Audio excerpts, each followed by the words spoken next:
सभी प्रत्याशियों को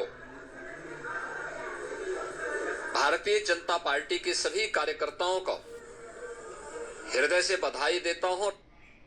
तो योगी आदित्यनाथ को आपने सुना, स्टार प्रचारक कह लीजिए इन्हें, क्योंकि जहां भी चुनाव होते हैं योगी आदित्यनाथ जरूर पहुंचते हैं और उनके बयानों की खूब चर्चा होती है। दिल्ली भी जब वो आए तो उसकी भी खूब चर्चा हुई, लेकिन याद ये भी रखिए कि प्रधानमंत्री की अगर तुलनात्मक आप रैली देखें तो दिल्ली में कम है, लेकिन प्रभाव ज्यादा है। बीजेपी दफ्तर में मैं हूं, आपको एक बार जल्दी से पहले तस्वीर दिखा देते हैं, कुछ और लोग उनसे भी उनकी प्रतिक्रिया जानेंगे, क्योंकि बीजेपी के लिए ये एक ऐसा मौका है जो अब आने वाले और चुनावों के लिए एक कॉन्फिडेंस बिल्ड करेगा और ज्यादा, क्योंकि बीजेपी अब इस बात का जिक्र करेगी कि लीजिए अब दिल्ली भी जीत कर दिखा दिया। क्योंकि याद कीजिए शीला दीक्षित दिल्ली चुनाव में जब वो मैदान में होती थी तो सिर्फ दिल्ली तक वो केंद्रित रहती थी, कभी वो केंद्र की राजनीति या अलग अलग राज्यों में नहीं लड़ा करती थी। लेकिन अरविंद केजरीवाल जब आए वो दिल्ली से बाहर निकल के उनकी महत्वाकांक्षा और राज्यों में भी विस्तार करने की थी और सीधे तौर पर वो चैलेंज प्रधानमंत्री मोदी को करते थे कि अगर कोई उनको हरा सकता है तो अरविंद केजरीवाल है। लेकिन अब बीजेपी ये बात कहेगी कि ये मोदी फैक्टर ऐसा है जो कहीं झुकता नहीं है, अरविंद केजरीवाल को भी यहाँ हरा दिया। वो खुद अपनी सीट, उनकी पार्टी की बात छोड़िए,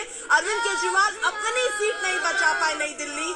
ये बहुत चौंकाने वाला एक ऐसा तस्वीर ऐसी रही आम आदमी पार्टी के लिए, जो वाकई अब कई सवालों के जवाब अरविंद केजरीवाल को उनकी पार्टी को देने पड़ेंगे। हालांकि वो हार स्वीकार रहे हैं और ये कह रहे हैं कि जनता को जो भी फैसला है वो मैं स्वीकार रहा हूं, लेकिन एक बड़ा झटका आम आदमी पार्टी के लिए जरूर है और बीजेपी की एक बड़ी सफलता जिसका जश्न यहाँ पर आप देखेंगे बीजेपी दफ्तर में मनता हुआ नजर आ रहा है। थोड़ी देर में प्रधानमंत्री यहाँ पर आने वाले, तमाम बीजेपी के दिग्गज नेता यहाँ पर होंगे। वीरेंद्र सचदेवा, जिन्हें पूरी जिम्मेदारी दी गई थी बीजेपी अध्यक्ष के तौर पर, उन्होंने खुद चुनाव लड़ने से मना कर दिया था और कहा था कि वो हर 70 सीटों पर जाकर रणनीति बनाएंगे। यानी एक एक का सहयोग ऐसा रहा कि बीजेपी इस तरह से यहाँ पर परफॉर्म कर पाई है। बीजेपी जो ये जिस तरह का बीजेपी का परफॉर्मेंस रहा है, क्या वजह देखते हैं आप? देखिए, ये पूरे दुनिया में मोदी जी पे मतलब कायम है। उनका जो गारंटी होता है वो उनका गारंटी काफी है।